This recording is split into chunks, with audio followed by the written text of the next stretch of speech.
Good afternoon, ladies and gentlemen. Welcome to our webinar, Building a Regional Hydrogen Economy. My name is Katharina Krell.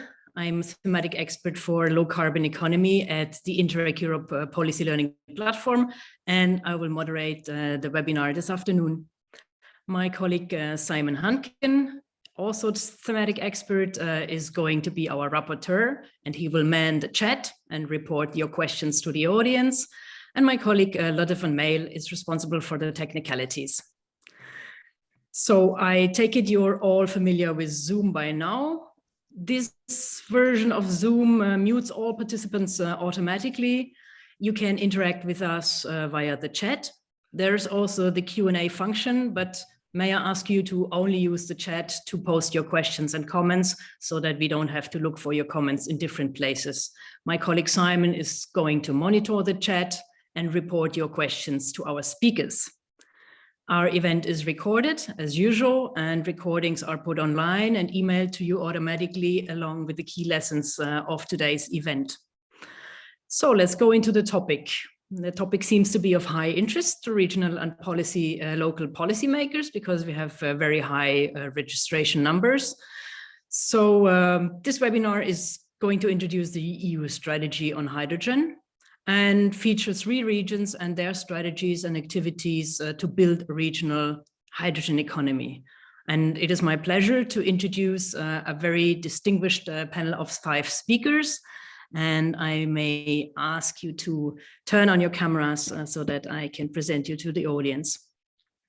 So we will start off with a welcome from the Interreg Europe program and an introduction to the interregional learning services from Erwin Siweris, who's the program director of Interreg Europe. This will be followed by a keynote from the European Commission's Henning Ehrenstein, who's a deputy head of unit at DG GROW. Henning will present the EU hydrogen strategy and how this is relevant for European regions. Hello, Henning. And then we have testimonials from 3 regions, starting with Aragon. From the government of Aragon, we have Joaquín Crespo, who is going to present Aragon's Hydrogen Valley strategy. And then we have the pleasure and the honor of having with us the governor of the region of Western Macedonia, George Kasapidis, who is going to explain us the building blocks of a regional hydrogen economy from the perspective of a coal region in transition. Hello, Governor. And then we will hear from a city perspective. From Aberdeen City Council is joining us Sandra Omondi. Of course, Aberdeen is in Scotland, which has a high renewable energy penetration, and she's going to explain us the city level strategy and the initial activities in the areas of mobility. So without further ado, I would like to hand over for an introduction from the Interreg Europe program to Erwin, and then I will make a little thematic introduction. Erwin, over to you. Yeah, thank you, Katharina. Thank you, everybody. Someone has to unshare the screen, right? I got a message. You cannot start screen share while the other participant is sharing. Should be ready now. Should be ready now. So I try again. Oh, yes. Voila. Good. I still have to do some things. Wait. Okay, now we have managed the technical issues. Before I go into my slides, I also would like to welcome all the participants. As Katharina said already, high interest on this webinar, and already more than 100 participants here, more than 300 registered, and I think because the issue is very interesting. Hydrogen economy may be one of the key stones to not solve, but to take care of climate change, to change the economy to be more climate neutral.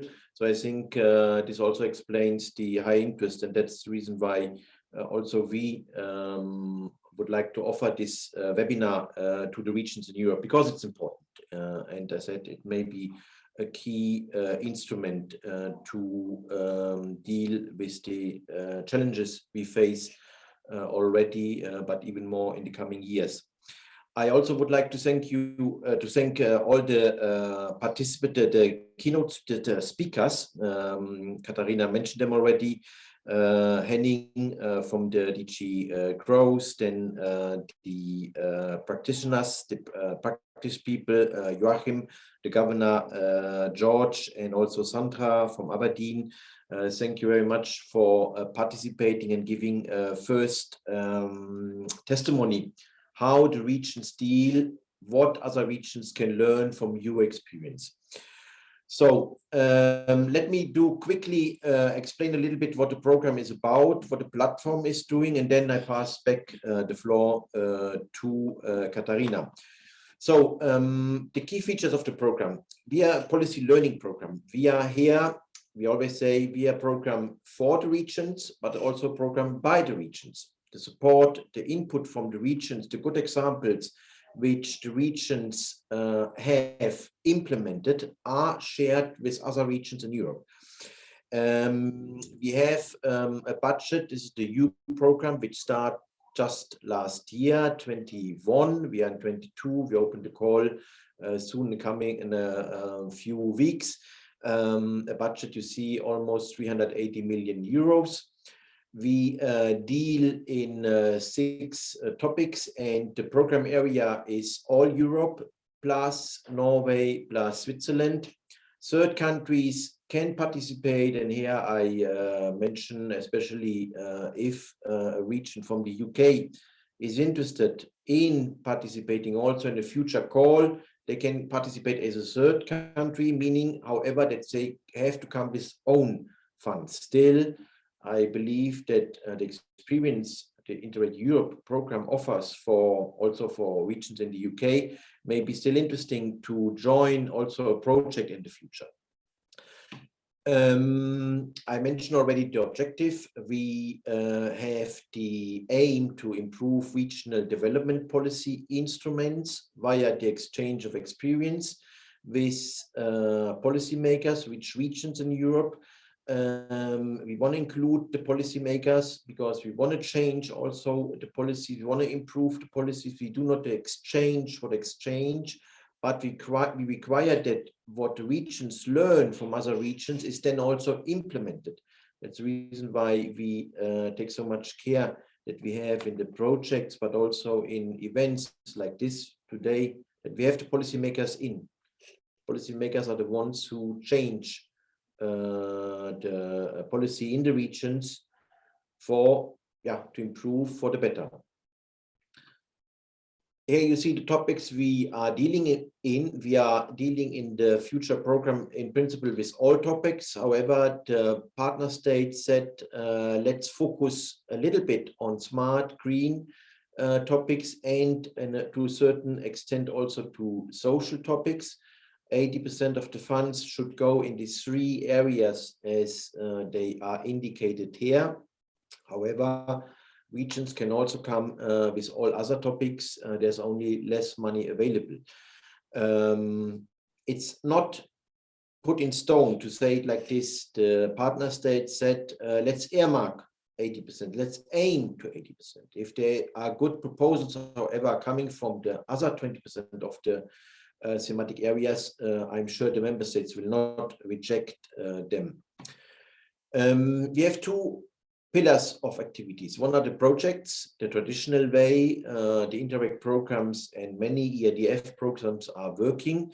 And we have a new tool, the policy learning platform. And this event is managed by the policy learning platform. It's a policy learning platform event. A few more words what the policy learning platform is offering. We have 3 sections, service parts. We can say we offer knowledge with the headline Knowledge Hub, people connecting people, and expert support. And one of the experts is here moderating this event. just a few more words on the Knowledge Hub. We offer a database on good practices in Europe, in the European regions.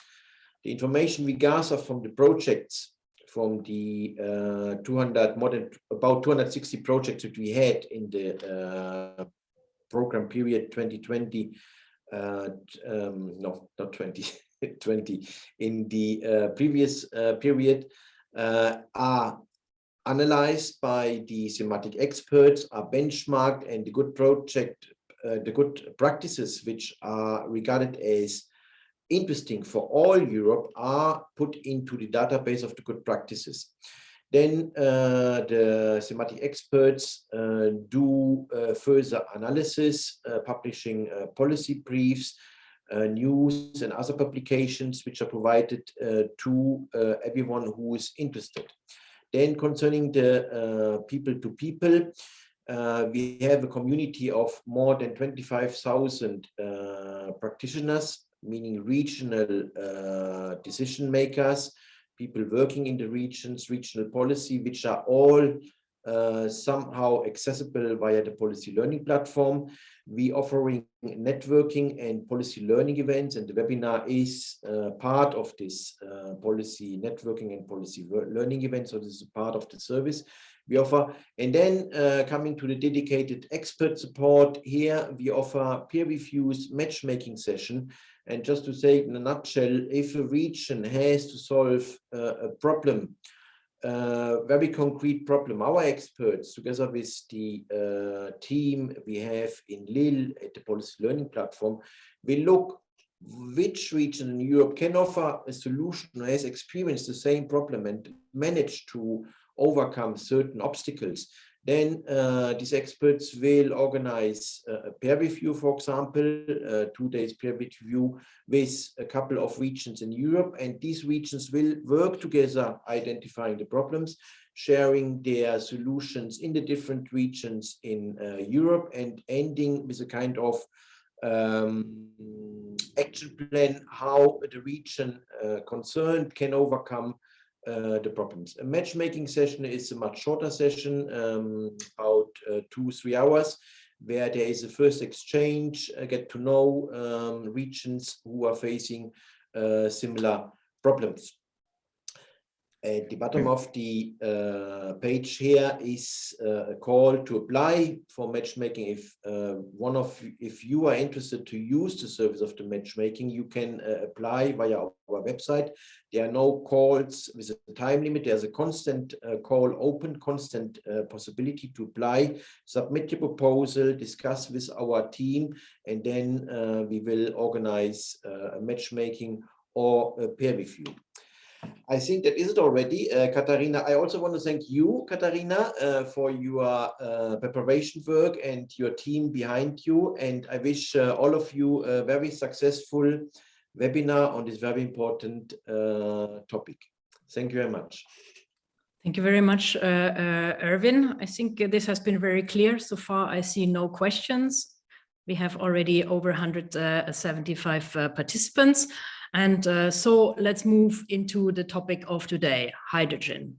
Now, we're not here to talk about the importance of hydrogen.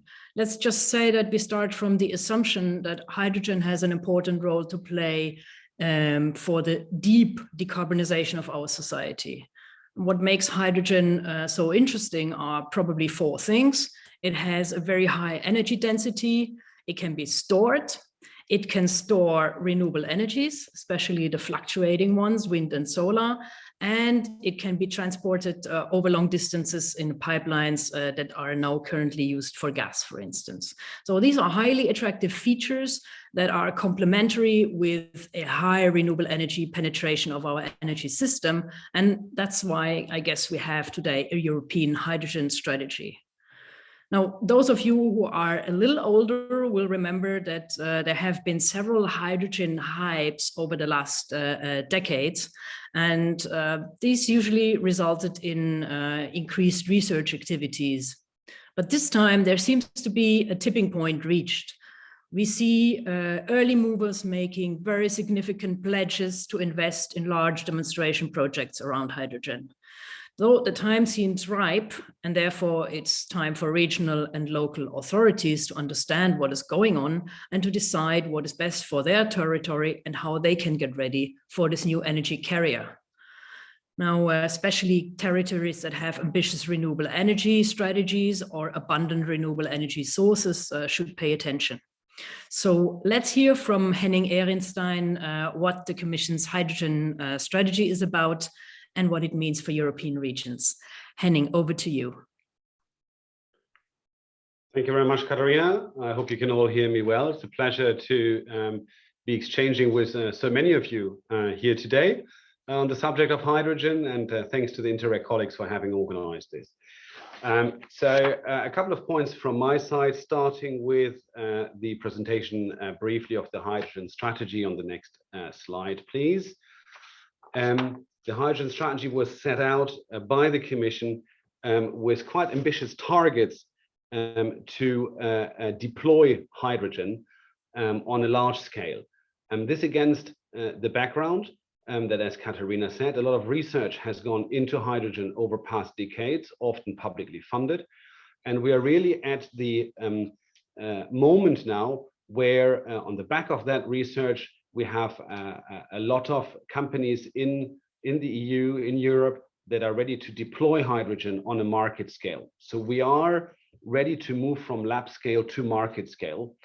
And that's a process that we accompany here from the department I work in, which is the industry and entrepreneurship department of the Commission, rather than the research department where hydrogen has been dealt with over previous many years. So in the strategy, we define targets for the hydrogen rollout. It's important that we speak about renewable hydrogen, i.e. hydrogen produced with renewable electricity, although we see a very important role for low carbon hydrogen in a extended transition period. Low carbon hydrogen being hydrogen produced either from natural gas with CO2 then stored, captured and stored, or from nuclear generated electricity as well. So the focus very much in our strategy is on using hydrogen as an energy carrier to decarbonize otherwise hard to abate, hard to decarbonize industry and transport sectors. That against the background of our Fit for 55 targets, as well as industrial policy targets, greening of industries, and thereby strengthening their competitiveness as well. So focus for us really is on this hard to decarbonize industry and transport sectors. Examples are the steel industry, the cement industry, which you cannot electrify, or in the transport sector, shipping, aviation, heavy duty vehicles, which are all difficult to electrify as well. So apart from setting targets, the hydrogen strategy, which was adopted by the Commission in July 2020, puts forward a mix of demand and supply side policies, sets out an investment agenda, and a regulatory framework, or announces the setting of a regulatory framework for hydrogen at European level that de facto before hasn't existed. It also identifies the kind of infrastructures that would be needed. Katharina mentioned pipeline already. There's also port infrastructure to land hydrogen imports. There is the storage that you need to balance demand and supply. Katharina referred to that briefly as well. Perhaps at this moment also to say that we see an important role for an international hydrogen agenda, and the strategy gives quite some prominence to the eastern and southern neighborhood countries, some of which have a very good location for hydrogen production that we could then import to the European Union. So again, you have to see the strategy against the background of moving from research to first industrial deployment, first market scale size deployment, and this is where we are. We see basically three action pillars that I'd like to cover briefly here now. One is on the regulatory side. One is on the creating a more integrated hydrogen industry supply chain market. And the third one is on the investment agenda. So starting with the regulatory side briefly on the next slide, please. The Commission in July last year presented its Fit for 55 package. As most of you know, is quite comprehensive, but what it does on hydrogen is it sets end-use targets for renewable hydrogen for different periods in the future. And in addition, its ETS Innovation Fund proposal is the basis for this innovation fund through which hydrogen projects, one of several funds through which hydrogen projects can be funded in future. Perhaps more importantly for hydrogen specifically was, next slide please, the hydrogen and decarbonized gas package that the Commission proposed just a few weeks at the end of December last year. And basically it is the first regulation of the hydrogen infrastructure. So your pipelines, your terminals, your storage, and it's largely inspired by what is in place for gas, but is different in the sense that here we are not regulating an existing industry, but we are regulating the creation of a future infrastructure system that doesn't exist yet.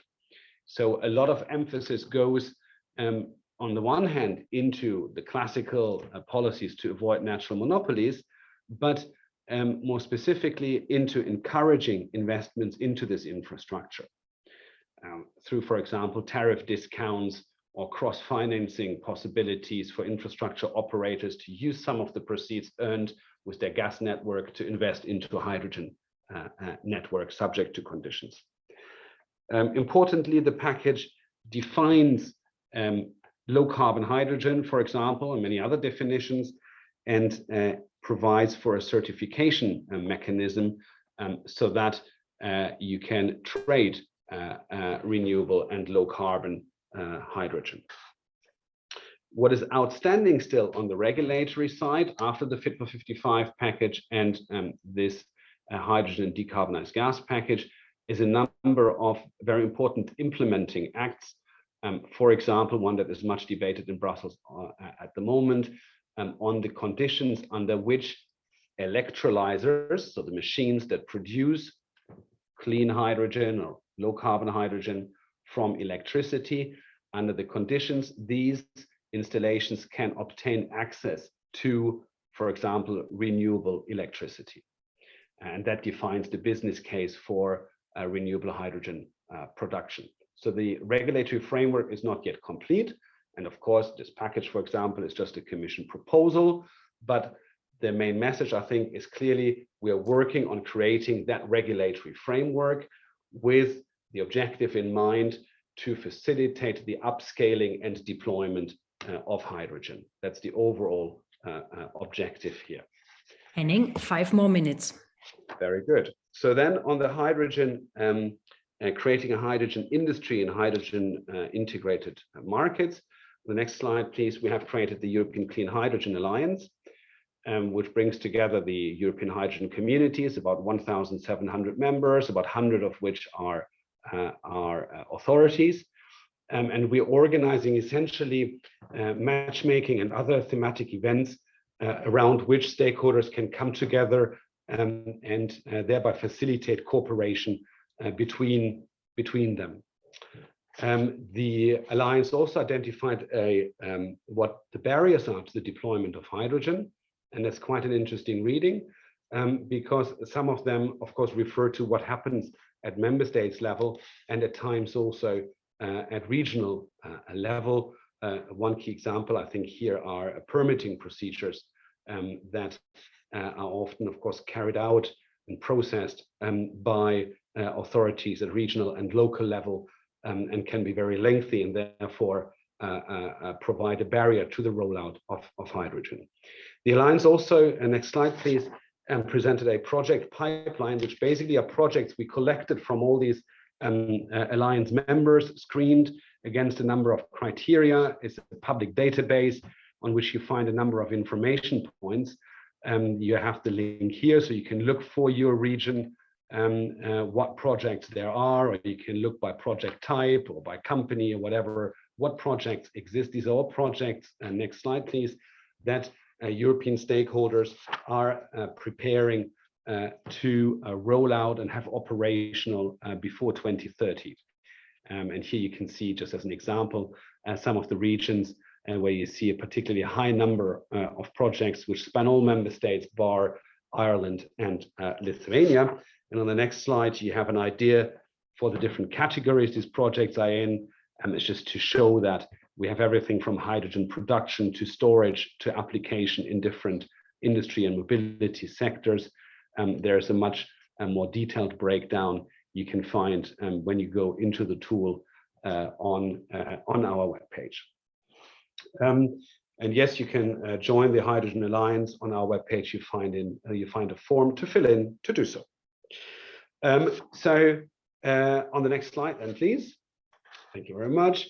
And just a summary. So we have about 750 projects in Europe that we believe realistically can be rolled out by 2030, with the data you see here in terms of the capacity. A lot of focus on renewable hydrogen, so production via electrolyzers from renewable electricity. We cover the different types, from production to transmission to usage and application, and it spans almost all EU member states. But of course, all of these projects, with that to the next slide, will require an investment. So we have set out an investment agenda. You see some key parameters here from EU funds combined alone. We believe realistically we would be spending around 800 million euros per year on a hydrogen project under the Recovery and Resilience Facility alone. That's the facility, as you know, that member states set up for the resilience of the post-COVID economy. Member states have earmarked around 10 billion to hydrogen. And this is quite important. We're giving a lot of priority to the clearance of state aid for hydrogen projects, for example, under what is the so-called IPCEI framework that some of you may have heard about. It's a way to clear state aid to hydrogen projects. And because there's so many funding instruments and it can be quite a jungle, we have created a public funding compass, of which you have the link here, where you can access information on the different funding tools that exist. And it's interactive in the sense that you put in data on the kind of project you have, and the tool then gives you the funding mechanisms that are apt to your kind of project. So that could be interesting for companies in your regions. But of course, there's a role for you as well as regions and municipalities. On the next slide, please. Thank you very much. And we could envisage, but I'd be very happy to hear from you and discuss that with you in more detail, different roles that regions and municipalities could take. So on the one hand, we see these emerging hydrogen valleys and clusters, so areas where a lot of hydrogen projects are under preparation. And of course, where in your region you have such valleys and clusters, you could support them politically, but also by making sure that the administration is prepared and aware of these projects and these policy plans and what they mean. So I mentioned already the examples of permitting procedures, which can be quite complex, and that will require people in the administration who either know about hydrogen or know where to get that information in order to process these permitting procedures. Of course, you can also actively become a part in such clusters, which are often very integrated. And what do I mean by this? As you know from other industrial processes, you may have a lot of residual industrial heat that can be used for domestic heating through networks that can be established. You may be able to use some of the hydrogen produced at an industrial scale for transport possibilities. So you can become an early off-taker, for example, in terms of, I don't know, the municipal bus fleet or garbage collection trucks or other vehicles. The technology exists for them to run on hydrogen.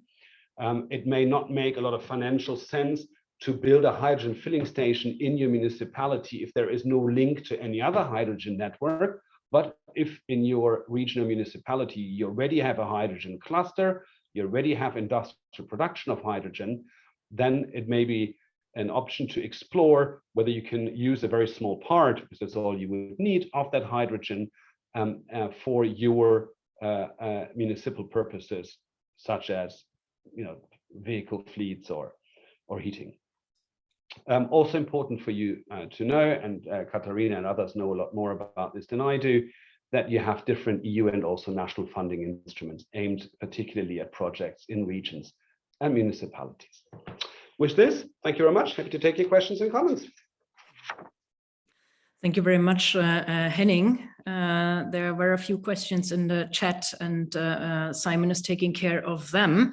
I think it's very interesting to see also the study of the JRC that has made a geographical assessment of renewable energy potential in the European regions and laid that over the potential demand for hydrogen. And the result was that hydrogen could probably fully be produced from renewable energy sources. All right, I think we have no direct question to you. And therefore, I would like to thank you for this very inspiring keynote. You will see some of our regional examples do exactly as you say, creating a demand and so on. So it is my pleasure to move to our regional testimonials. And we will start off with a testimonial from Aragon. Joaquín, the floor is yours, please. And please watch a little bit your presentation time. We also want to have a little time for discussion at the end. Okay, hello, good afternoon, everyone. I don't know if my presentation is on the screen. Perfect. Okay. Well, first of all, thank you to the Policy Learning Platform for the opportunity to present the journey made by the Aragon region the last 20 years and the motivating long way to go. Well, in my presentation, I will start with the work done to date in Aragon to continue with the new scenario and the development of the Hydrogen Valley strategy in line with the smart specialization strategy of Aragon. Well, the beginning of the Aragon region commitment to hydrogen go back to the year 2003, when the government of Aragon promoted the creation of the Hydrogen Foundation. This initiative was supported by research centers and companies with a total of 28 organizations. The idea behind its creation was to promote the generation, storage, and transport of hydrogen for use in fuel cells. At the origin of the creation of this center was the possibility that companies and technology centers in Aragon could participate in a model car developed by General Motors that work in fuel cells, because since 1982, Aragon has an automatic plant currently owned by the Stellantis group. Well, the electrification of cars with batteries reduced interest at that project. However, on the one hand, energy storage gave the opportunity to manage renewable, a field in which Aragon had and still has a great potential. And on the other hand, if we were to align with the European Union policy, hydrogen for mobility has to be zero emissions. That began the promotion of green hydrogen by the regional government with the support of majority part of the regional industry and entities from the different sector of activity. The idea was therefore to promote and implement all kinds of action aimed at fostering the use of hydrogen as energy vector. So year after year, new support is added, new organization joined to the foundation, which today translates into a board composed of 70 entities from the regional economy and from sectors as diverse as industry, energy, engineering, automotive, transport, metal, construction, research, education, finance, administration, and tourism. Under the direction of the members of this foundation, works daily to develop the new hydrogen technologies in relation to renewable energy and to promote the incorporation of the Aragon to these economic activities. Well, through these almost 20 years, and with the aim of promoting research and innovation of hydrogen in Aragon region, 3 hydrogen master plans have been developed, supported by the regional government: 2007-2010, 2011-2015, and 2016-2020. The hydrogen master plan are the tool in which the priority lines of the work, including hydrogen value chain, are established. This is done on the basis of the interest, opportunities, and capacity of all the organizations involved in the region. In summary, as a result of the last plan implemented, we can mention the 76 organizations involved, 77 projects carried out or being carried out at this moment, mainly through public-private partnerships with regional companies and organizations, more than 35 million euros of global investment in Aragon, and almost 26 million euros of return obtained in public call of proposal, majority of them in Horizon 2020. In continuing with the development, but in the context to the current scenario, the hydrogen master plan for the period 2021-2025 was approved last year. The objective of the plan is to provide a tool for identified opportunities in the development of the hydrogen technologies in Aragon. This will make it possible to establish action to involve entities in its implementation, and the goal is creating wealth in the region and helping to meet the objective of the decarbonization of the economy. Well, in this slide, you can see the work areas of the master plan, which includes all hydrogen value chains: hydrogen production, storage, transport, distribution, and application at all stages, from research, development, and improvement of components to demonstration and commercial projects. Here you can see the methodology applied for the development of the master plan, which is no different from the stage of another strategic planning. And well, the following slide, we pass them on quickly. They are the priority lines of the smart specialization strategy developed last year, as well as the bottlenecks detected. All of these to be taken into account in the development of the different regional plans, such as the hydrogen plan. Finally, here you can see the specific goals of the smart specialization strategy of Aragon 2021-2027. The industrial transition, boosting the regional research and development system, promotion regional technology and technology markets, and creating, attracting, and retaining talent. In line with these 4 objectives and emerged from the Aragon Hydrogen Master Plan, the regional government of Aragon has developed an action plan to create an hydrogen industrial ecosystem in the region, the Hydrogen Valley. So the plan is called Paving an Energy and Technology Way on Hydrogen along Aragon. Well, this roadmap is especially focused on the smart specialization lines, sustainable mobility and energy, and it will make a major contribution to reducing several of the bottlenecks in the regional innovation system identified in the development of the S3. These bottlenecks are specifically in relation to the industrial transition and modernization of the industry, the interconnection of the research with the business environment, the need to increase cooperation between companies and the rest of the agents or technology centers in the region, and the training of qualified human capital for the challenges set up in the specialization strategy. Well, these are based on the objective of decarbonization or electrification of those sectors that must reduce or eliminate the carbon footprint in their activities and process. This plan is focused on public-private collaboration, expecting a cooperative development through several partnerships between different actors involved, like companies, energy and hydrogen sector, the educational and training entities, research and development, public administration, etc. In particular, the project is expected to involve all parts of the value chain and the industrial regional environment, sign the production, transport, and storage to its final use as as source of energy, mobility, and industrial process. Finally, the plan contributes to the rebalancing the economy activity and employment to reverse the trend of the population decline in 30 areas of Aragon region that involve other regions and the other European Union countries. Well, last July, the presentation of that initiative took place involving 78 entities. Besides, 76 initiatives have been defined. These initiatives are in the areas of energy and environment, reindustrialization and industrial reconversion, the promotion of research and development, education and training, and the last one, the definition of different regional policies.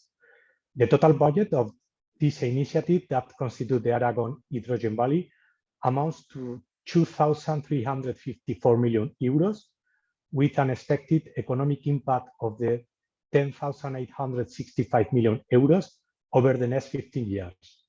Of course, an important part of is how all this will be financed.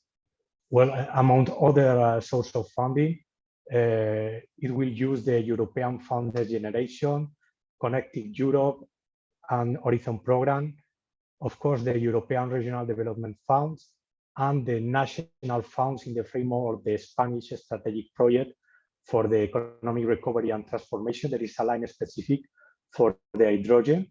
The different regional funds we have at this moment, one regional fund focus on an area of the populated area. And last but not least, the private investment, because without the participation of the private sector, this ambitious strategy could not be carried out. That is impossible. Well, in this slide, you can see the expected impact. More than 11,000 jobs are expected to be generated in the region over the 15 years between direct and indirect employment. And in the same way, it is expected a hydrogen market volume in Aragon of 450 million euros in 2035, generating 2,464 million euros of the value creation across the regional economy. Well, finally, there are some examples of projects in line with the smart specialization strategy. I would like to highlight the hydrogen corridor from the Pyrenees region, funded by the Interreg cross-border program. It's called POCTEFA. The development of an hydrogen refueling station infrastructure is a demonstration and deployment project of hydrogen and fuel cells technology in the Pyrenees region, connecting this region of Spain and France through the hydrogen infrastructure with Central and Northern Europe. Other projects are related to Just Transition Fund, really important in our region, and is for the economic reconversion in the territory affected by the end of the core industry. A large part of them will be allocated to initiatives for the startup of renewable energy production facility, photovoltaic, wind, or biomass that will facilitate the large-scale production of green hydrogen. Well, I'm not talking about the green hydrogen at this moment. At the European Union is thinking about this because I think it's a topic not interesting at this moment. But maybe we can find next month for that. And finally, in this context, the ASH3, I would also like to mention the agreement between regional government and the Aragon Energy Cluster to promote a vocational training initiative, collaborate in the design of a training oriented towards renewable energy in the territory affected by the mining reconversion.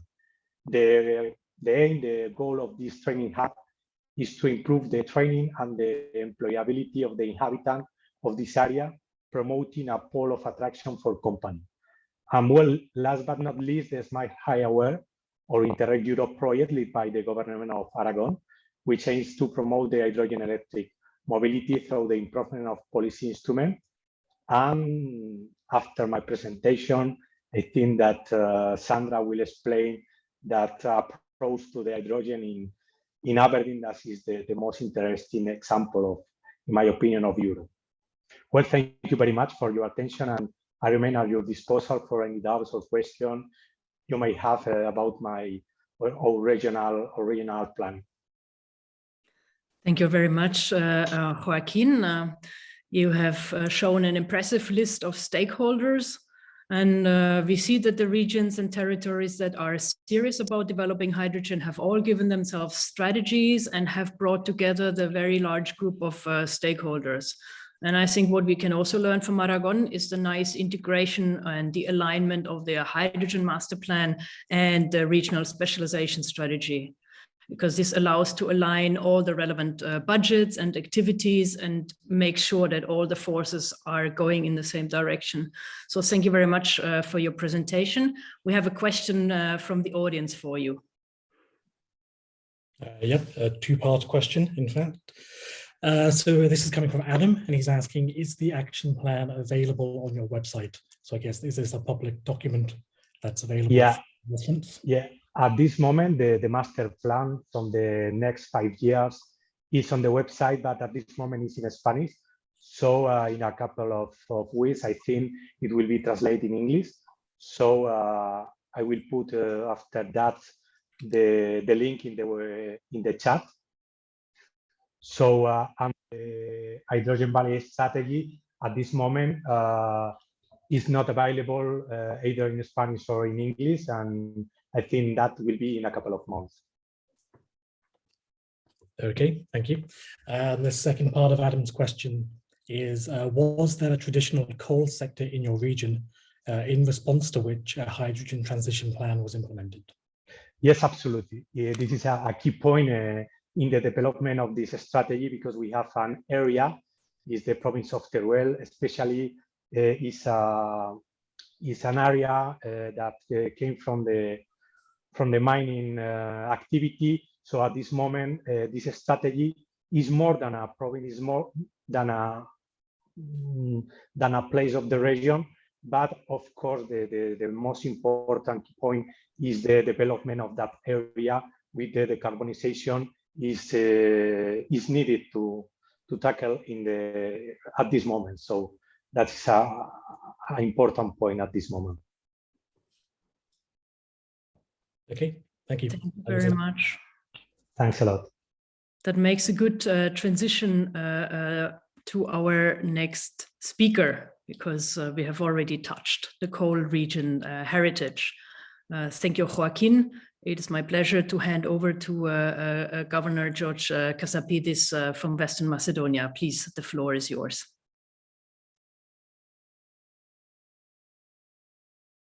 But you should unmute yourself.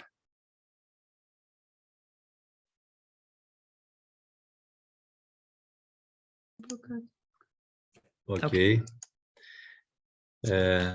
Thank you very much for your invitation to participate in this very, very interesting meeting. Ms. Krell and Mr. Hunkin, congratulations on this great initiative, and thank you for giving me the opportunity to speak to such a great audience. The European Union intends to be climate neutral by 2050, building an economy with net zero greenhouse gas emissions. This objective is at the heart of the European Green Deal and in line with the European Union's commitment to global climate action under the Paris Agreement. In addition, the Greek government has committed to phase out lignite by 2028, and we have declared as a region that Western Macedonia could be transformed into a green region and a clean technologies and green hydrogen valley. Green hydrogen can be a key factor in reducing emissions in the electricity and transport sectors, but also in different industrial sectors, becoming a clean energy vector for various areas of the economy, regional, national, but also at European level. Hydrogen can be used as a fuel or an energy carrier and storage, a feedstock, and has many applications across industry, transport, power, and building sectors. All this makes hydrogen essential to support the EU's commitment to reach carbon neutrality by 2050. Moreover, hydrogen will soon, in the next few years, lead the energy transition, creating many new and sustainable jobs, contributing significantly during the just transition period. The current share of hydrogen in Europe's energy mix is less than 2%, but it could rise up to 14% in the next few years.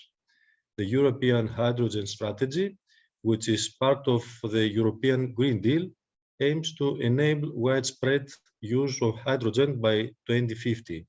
According to the strategy, green hydrogen will be produced on a systemically relevant scale from 2030.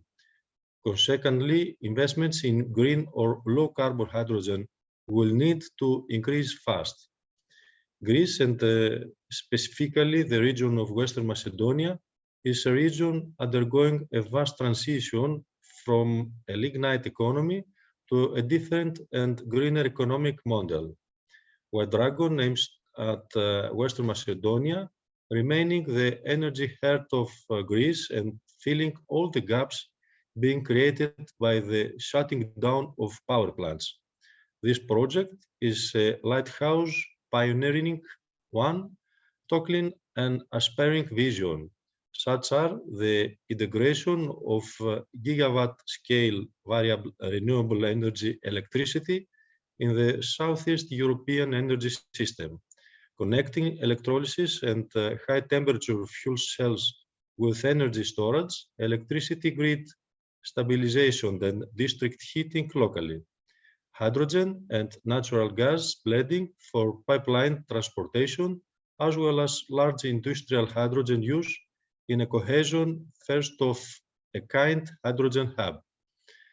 Aragon integrates a full value chain approach related with power-to-power and power-to-gas technologies that covers almost all sectors of the green hydrogen ecosystem, such as the production, storage, transport, and industrial use of hydrogen. It integrates hydrogen smoothly into the existing energy system, using the generated heat in the Western Macedonian district heating networks and filling partly the electricity gap emerging by the decommissioning of the lignite-fired power plants. Aragon is one of very few European key projects that actually tackle upcoming energy shortcomings. As I already highlighted, by 2028, all lignite-fired power plants in Greece will be decommissioned, transforming Aragon from a high-end pioneering project into a tangible solution for the energy transition of the whole country. There is great investment interest, among others, in the installation of renewable energy source in Western Macedonia. It is undoubtable that the high voltage electrical transmission lines that connect Western Macedonia with the whole country and the neighboring countries constitute a clear advantage for the integration of renewable electricity into the grid.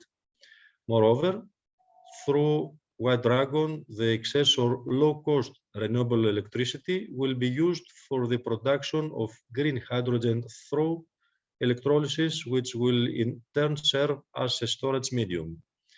The produced green hydrogen will be partly converted into base load electricity and heat by high-temperature fuel cells and partly transported towards large hydrogen consumers of the country. Large consumers like all the Greek refineries, the natural gas power plants, a fertilizer company, but also the two major Greek cities of Athens and Thessaloniki for the mobility sectors. The integration of the Aragon into the existing energy environment offers a smooth path by making best use of existing energy infrastructure and production assets. It accelerates the energy transition on a route that is 100% compatible with an all-renewable world having also a great impact in socio-economic aspects. White Dragon is already one of the 5 Greek hydrogen technologies important projects of common European interest that are nowadays under evaluation from the European Committee. White Dragon is already in this IPCI pre-notification phase. Furthermore, the White Dragon project is already linked to 3 other IPCI that are in the pre-notification phase. Accordingly, the Advent Technologies Green Hippo project and the Hydrogen Cat project of B&T Composites, also in Western Macedonia, and an Italian project of Ansaldo Energia. The above mentioned additional Greek IPCI Green Hippo project aims for a megawatt-scale hydrogen fuel cell production facility located in Western Macedonia and is being led by Advent Technologies. Advent will develop, design, and manufacture one of the widest range, highest efficiency stationary high-temperature fuel cell on the market. In addition, Advent Technologies, together with an electrolyzer company, aim to create a gigawatt-scale electrolyzers production facility also in Western Macedonia, contributing to the creation of a novel hydrogen hub in the area.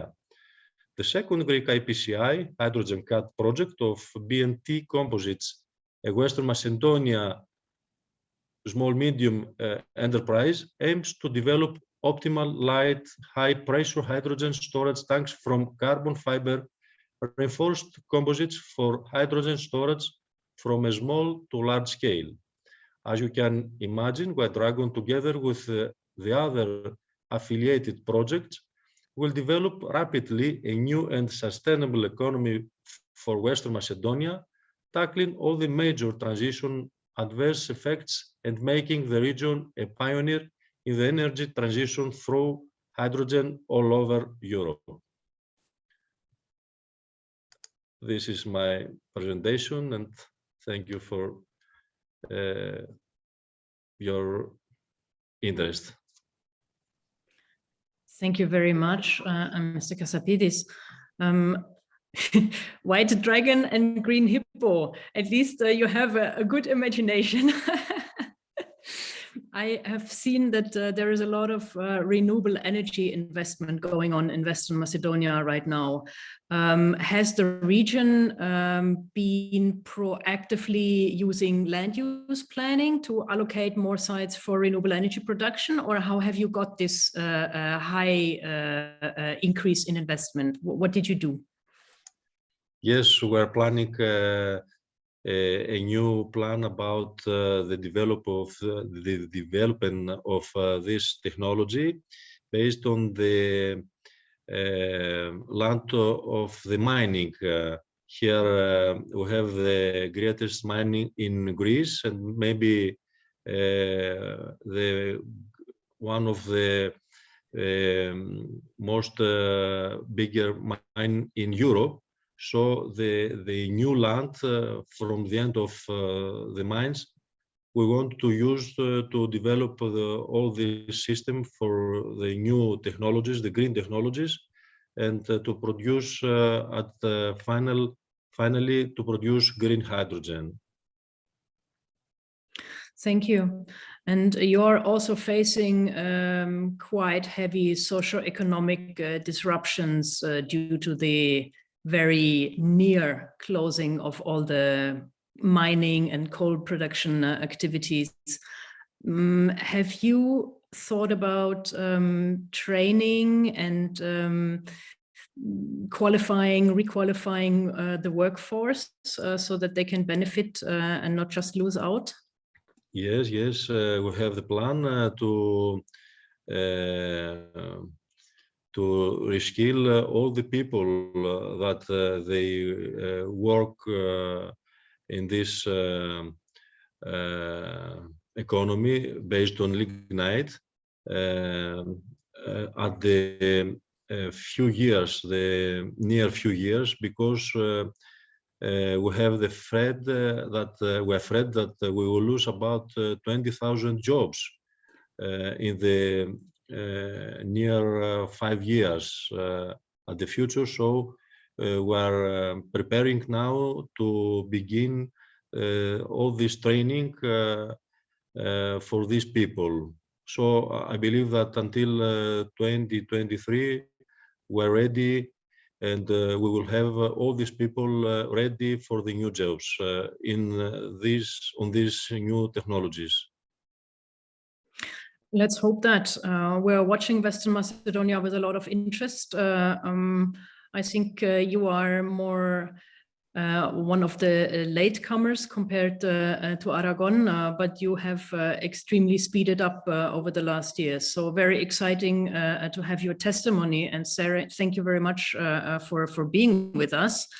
I think it is time to hand over to our next presenter. And thank you very much.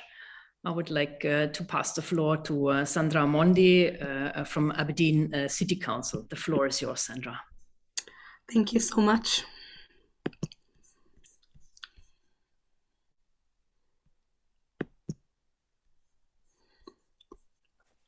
I do apologize. I'm recovering from a cold, so my voice is a bit raspy.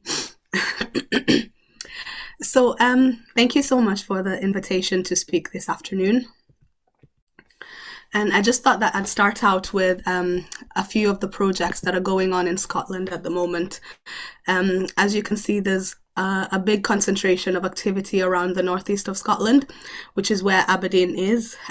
We've been doing this for the past 8 years, and there are various ongoing projects. We are really keen to pursue hydrogen, and nationally, Scottish Government released a hydrogen policy statement in 2020. And in the policy statement, it actually notes that hydrogen could add around £25 billion annually to the economy, and it could support over 300,000 jobs by 2045. So Aberdeen is really keen to be one of those places where these jobs in hydrogen are supported. So why hydrogen in Aberdeen?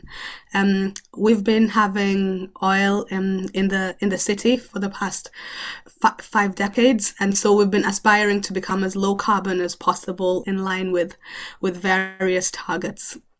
In 2020, the council approved a net zero vision, and we also have land that has been earmarked to be an energy transition zone, and that is next to the South Harbour, Aberdeen South Harbour, which is nearing completion at the moment.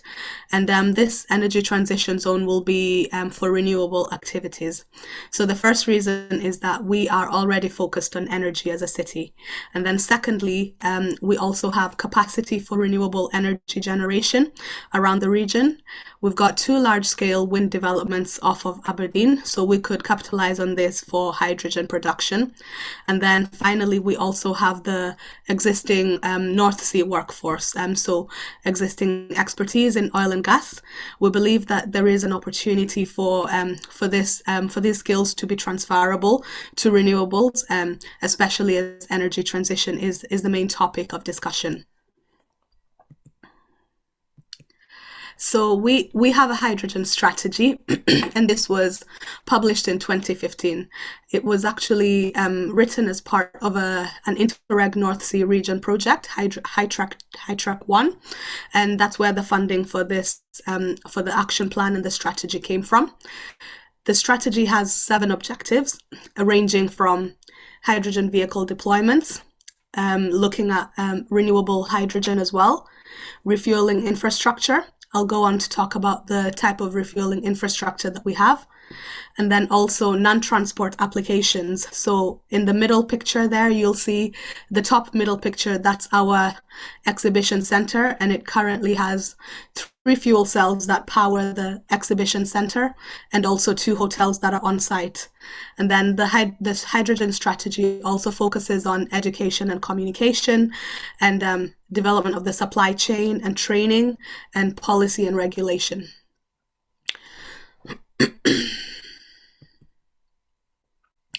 So looking at hydrogen mobility, which is just one of the areas that Aberdeen has excelled in, we have put hydrogen at the heart of our plans, and we've invested around £35 million to date into hydrogen. And last year, the Aberdeen City Council budget pledged £19 million for a new hydrogen hub that will generate additional private sector investment. So we, as a city, we've deployed over 85 vehicles in Aberdeen, and currently we've got 57 on the road, and that's just because of our fleet replacement strategy. So I'm going to take you through some of the vehicles that we've had in Aberdeen, just so you can have a clearer picture. So many of you have maybe seen this before. So the first project that we embarked on was the hydrogen bus project. And that's on the left there, we've got the buses. So we had 10 fuel cell buses, and these were deployed in Aberdeen City and Aberdeenshire. The buses were around £1.2 million each at that time. So that was between 2014 and 2019. And right now they've been rehomed because the project came to an end. So they're right now being used for training and demonstration purposes. And also some are also in museums and for exhibition purposes. And then last year, we deployed the world's first hydrogen double-decker buses. And so we've got 15 of these on the road. And these were deployed as part of the FCHJU JIVE project, which is also a European project. And we're part of this project with other cities across Europe. And so the bus price actually came down as a result of joint procurement. So these double-decker buses cost us around £550,000 each. So that's a significant drop from the initial bus project that we were involved in. And then just moving on to the types of vehicles that we have. We have the fuel cell electric vehicles. And so we've got the Toyota Mirai. And then we also have the Hyundai Nexo, which is just the most recent one we purchased last year. And we also have these that are available on the car club in the city. So that means that members of the public are able to hire these vehicles out to trial. And they've actually been doing quite well. And it's been a way to just engage the public and get them used to the technology. We also have electric vans which have a hydrogen range extender. So this is a good way for hydrogen to be incorporated into an existing electric vehicle, and it gives the drivers a longer duty cycle. So with these ones, these are used by the current council fleet. And then finally, we also have dual fuel vehicles, so the trucks. So we've got a dual fuel road sweeper. We've got 3 of those, and then we've also got a dual fuel waste truck. Now with these are diesel vehicles, and then they have hydrogen which has been injected into them. And the benefit of these is that the members of staff, mostly in the waste team, obviously, members of staff in the waste team are able to trial the technology. And then you can also save around 30 to 40% carbon dioxide. And it means that hydrogen is accessible straight away. So looking at the future, we've got a fuel cell waste truck that has already arrived, but it will be deployed from, I believe, next month in March. So this is the UK's first fuel cell waste truck. And this is part of another European project, Hector. And then we will also be getting 6 hydrogen cargo bikes later this year in the spring as well. So those will be used by partners to enable last mile delivery. And then finally, we're also getting an additional 10 fuel cell buses. So the double-decker buses, we've already made an order of 10 fuel cell buses, and that is with funding from Scottish Government and FCHJU. So just looking at our refueling infrastructure, which is one of the one of the objectives in the hydrogen strategy. We've got 2 refueling stations. We've got Kitty Brewster, which was built in 2015 when we had the first hydrogen bus project. And we've also got a second refueling station in Cove. And both of these stations run off the green tariff. So that means that we get renewable electricity from the grid, and hydrogen is produced on site via electrolysis. So that means that all of our hydrogen vehicles in the region are zero emissions from well to wheel.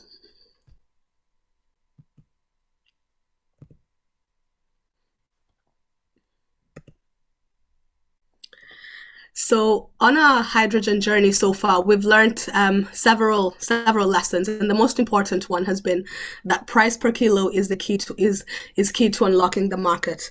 And as Henning said, that a lot of people, and Aberdeen City Council in particular, we are keen to deploy hydrogen at a larger scale, because when you deploy hydrogen at a larger scale, that means that the price goes down. So what our aim has been to do is to reduce the cost of production by unlocking large renewables resources. And so as a result of that, we commissioned a consultant and to see about the possibility of having a hydrogen hub. Now, the aim of the hydrogen hub is to have a cost-effective supply of green hydrogen, which would be made available on a commercial basis to support existing and proposed hydrogen projects. And this would be looking at hydrogen for existing transport projects in the first phase, and then looking at phase 2, which would be looking at hydrogen for other transports such as rail and marine, and then finally going on to phase 3, which would be looking at hydrogen for heat, which would be a larger scale, and also looking at hydrogen for transport.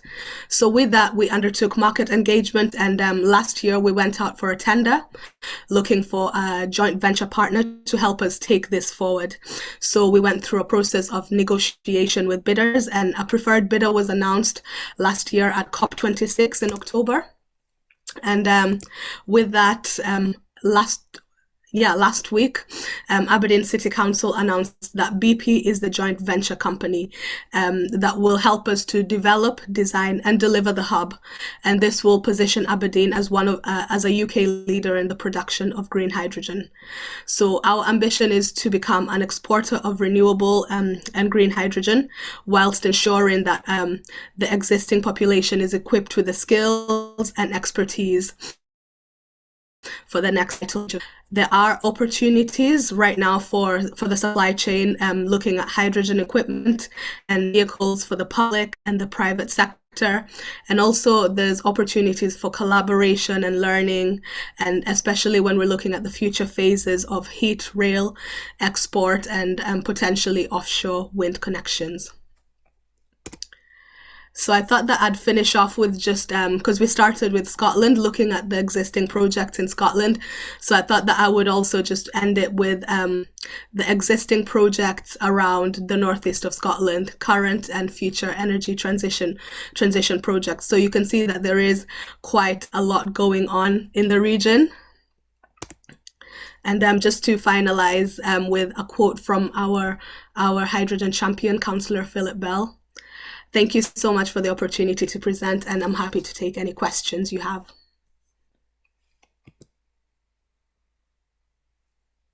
Thank you very much, Sandra. Very good presentation. Yes, we do have a couple of questions for you, Simon. Yep, okay. So first of all, we have a question from Ilias. And he's asking, what type of vans do you use, and are they repurposed? Yes, so right now, the vans that we have are the ENV200, the Nissan ENV200. And then we also have the Renault Kangoo. So those are the 2 electric vans that have the hydrogen range extenders. Okay, thank you very much. We have a question then from Carlos, and he's asking, for the maintenance of the vehicles and the facilities, do you externalize this with a tender, or do you train your own staff? If it's the second case, where do you find the know-how for this purpose? Okay, so with the dual fuel vehicles, so we do that with a company called Ulemco. So they're based in Liverpool. So they the vehicles go down and then they inject the hydrogen in it and then they come back up to Aberdeen. And what they did is they trained some of our staff within the council, the fleet team, to be able to maintain them. And what we hope to do is that as we've got plans to retrofit 42 refuse collection vehicles. So we've got plans to retrofit all of those. So what we're intending to do is that when we retrofit all of those, we could potentially have a base in Aberdeen where a lot of people can be trained, technical people, whether in the colleges, in the college in Aberdeen, and also our current fleet team, so that they could be able to maintain them themselves. And then the vehicles don't have to be taken to Liverpool, or we don't have to get people from Liverpool to come up to Aberdeen. So training is really important for us. Okay, thank you. Katharina, do we have time for one more question? Yes. Yep. Okay, so we have a question from Carol then. What is the current and target level of green hydrogen production in Aberdeen? Yeah, so right now at our refueling stations, we produce, the Kitty Brewster is the bigger one, which is owned by BOC. So it currently has capacity to produce 360 kilos of hydrogen per day, and with ability to store 420 kilos. And then the other refueling station has capacity to produce 130 kilos a day. It's smaller, and it has storage for 150 kilos. And then at the exhibition center, TECA, that one has capacity to produce 400 kilos in 24 hours as well, with storage of about 330. So we are hoping that with a hydrogen hub, we could be able to produce, well, the joint venture partner BP would be able to produce 860 kilos initially a day, and then this would go up to 3,500 kilos a day by 2030. Good. There is more interest in what you've presented. Maybe you have some time at the chat. Yes. Thank you very much for this inspiring example of how to create demand for hydrogen through mobility policies. We have a poll for the audience now. We would like to hear from you. What do you think? Which barriers do you perceive are existing at your territory for the development of hydrogen initiatives? And it is a multiple choice, so you can tick several of the options. Is it understanding of the topic and the challenges involved? Do you lack resources in administrations to deal with this new topic? Are you having difficulties of bringing together the stakeholders in the triple helix at the regional level? Or don't you have any renewables that you can transform into hydrogen? What's the barrier? Or if there is another barrier, you can tick it as well and write to us the barriers that you have in the chat. I'll leave this open a little longer, just to say at the end of our webinar, you will automatically be taken to a short survey where you can indicate if you want to hear more about hydrogen, and if yes, which aspects you would like to focus on. We usually design our events according to our community preferences. You can also indicate if you are interested in an individual 2-day peer review, as Erwin has explained, for your region. Okay, let's end the poll. All right. So the biggest barriers does seem to be the resources in administrations to deal with this new topic. Yes, that is not surprising, but also directly followed by barriers related to understanding of the topic, which is technical and which is new, and which involves a lot of new infrastructure, lack of triple helix cooperation, lack of renewables. So all these are valuable barriers. Okay, some we can help with through the services of the policy learning platform. Some you have to tackle yourself. Thank you very much. Okay, I would like to open the floor to a little discussion among all our discussants. So please turn on your cameras. And I would like to hear, what benefits do you expect for your territory from the implementation of hydrogen strategies? And At the same time, I would like to hear, what do you think, how would your territory miss out if you did not engage into this hydrogen development? So who wants to go first? Just take the floor. So myself, Go. well, in my opinion, as I told before, the benefit is a total transformation of the, in our case of the region's economic activity. Well, on the one hand, reducing the dependence and decarbonization of the territory. We have, at this moment, a problem about that in Europe.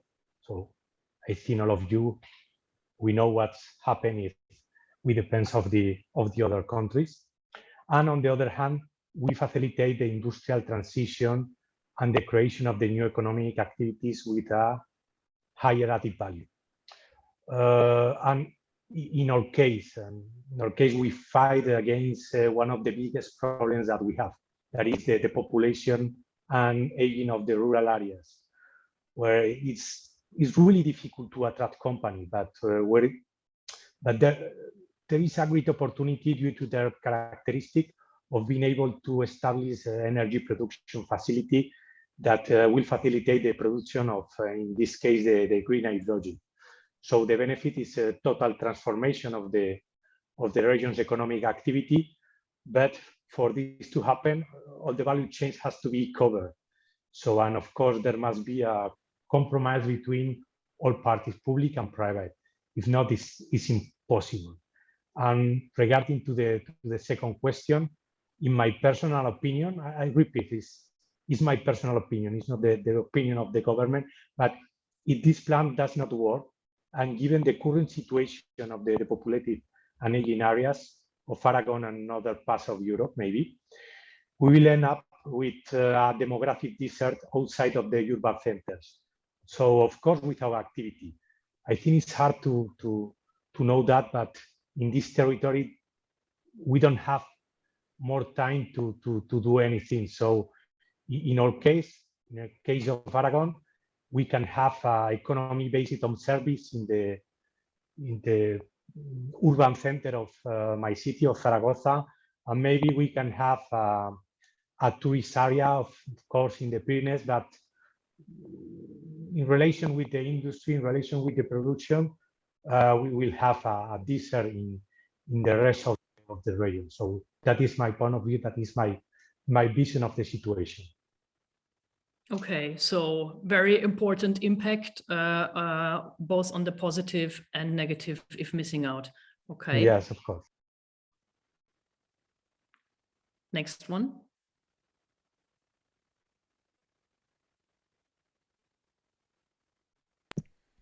Sorry, come again with the question. What benefits do you expect for your territory from implementing hydrogen strategies, or what negatives if you missed out on it? I think for Aberdeen, one of the benefits has just been to see the public perception of hydrogen change over the years and improve, and have been aware of hydrogen and the possibilities. And then also we've seen, we know that there are economic opportunities, especially in terms of jobs in the future, especially when we go to producing hydrogen at a larger scale. So for us, we're capitalizing on that. And then the improvement of skills, so existing staff being skilled, and also future students. So we work a lot with the college, NESCOL here, and looking to help them create course materials for technicians. So those are some of the benefits that we've been seeing.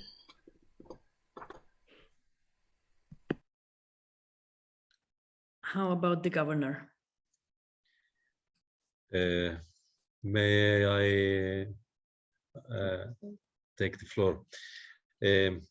I believe that the hydrogen technology is the biggest challenge for our region in this period, the period of transition from the lignite to the new model of our economy. And because of the the biggest problem that we have to face in this transition. I believe that this technology is the solution on our problems, the thousands of unemployments and a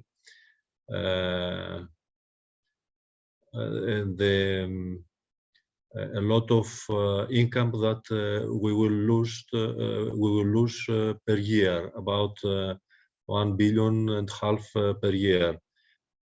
So we invest in this technology to create new jobs, thousands of new and sustainable jobs, and also a new income for our people.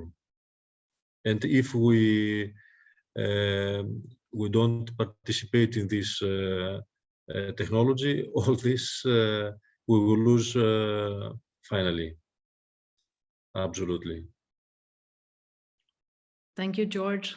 Henning? Yeah, if I could just add to this, I think the benefits are twofold. They are of an environmental nature for the citizens of communities, for example, in terms of the cleaner air they breathe and a reduction in health, negative health consequences as a result. And they're economic, of course, as well. We know that a number of come back to industries that cannot be decarbonized without hydrogen, with an ETS price that is within days expected to reach 100 euros. These industries have a significant challenge at hand, and not just from an environmental perspective, but also from a business perspective, need to decarbonize. And if we do not help them, then there is a real risk that we will, rather than producing, as an example, green steel in Europe in future, we will import even more steel that is produced in an environmental suboptimal way in other parts of the world. So there's a clear industrial policy interest as well as an environmental interest to our communities. I would respond to your question like that. Yes, I think it's very important to mention that there's a lot of industrial heritage that is going down the drain, and hydrogen economy is an industrial activity. So this is fully in line with the reindustrialization. I would like to ask you if you believe that all the regions should take part in the development of a hydrogen economy, or only certain regions. And if it's only certain regions, which are the characteristics of these? Just to see a little bit, because your regions have a specific profile, but is it something that each and every European region should be looking at right now? So I would like to hear your contributions. Maybe we take the same order and start with Joaquín. I think not all regions can tackle this technological challenge, because the first point is the production of the green hydrogen. So not in all parts is easy to get this. So of course in the other chains of the value chains, all regions can participate, but to belong to create a hydrogen valley, maybe not in all regions is possible. But of course we have the example of Aberdeen that in my opinion is the best example, and maybe we can follow that example for the others. We can have different links with other European regions, in some case with the cross-border region, in order to facilitate the implementation of that plan. Maybe all that I can do is not possible in the region next to me. So between all regions, between all Europe, maybe we can build a big hydrogen valley between all of the regions. So, but I think it's not possible to create only in one region that. Sandra? Yes, I think I would agree with Joaquín as well. It depends whether you have for us, we've been doing it because we know we have the North Sea next to us. We have existing expertise, and so we have the capability to do that. So I think that every region should capitalize on what it has, whether that would be hydrogen or another renewable type of renewable energy, because at the end of the day it's all about energy transition. So we have to look at all the different types of renewable energy that everyone can be involved in. That's what I would say. Thank you. George? So I believe that some regions like ours have advantage compare with other regions. So I can say that Western Macedonia, we have very specialist workers based on the industry of lignite, that they produce electricity from other resources. But also we have natural resource like sun and wind that we can produce, and we can develop the green technology to produce very low cost green electricity, and we can transform this electricity to green hydrogen. And also with the infrastructures from the old industry, we can reorganize, transform it to the new economy, green economy with the green technologies. So I believe that certain regions are in advantage compared with other regions in European Union. Thank you very much for this appreciation. Henning, anything to add? Yes, I would concur with that. I think we will see we are seeing the development of certain hydrogen valleys or clusters where there is a lot of either hydrogen demand by industries. You look at locations where you have refineries, chemical sites, cement or steel production, where you need really high volumes of hydrogen. You have clusters developing, and around these anchor projects, you can then have also fueling stations and the kind of projects we heard about here, which is quite interesting.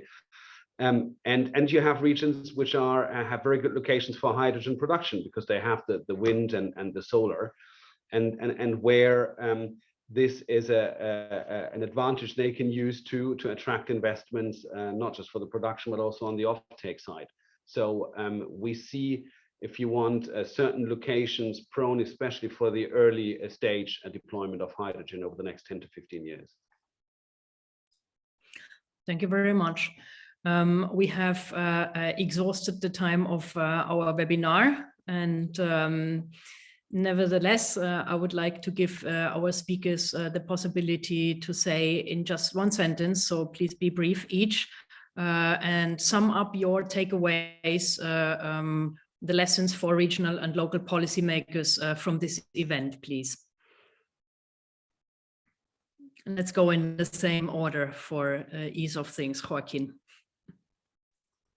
So not only to thanks again to the Policy Learning Platform, and well, this is a challenge from Aragon to, I think, to all Europe, to the transition to the green economy, and well, this is a long way to have to be joined all together, because the challenge is to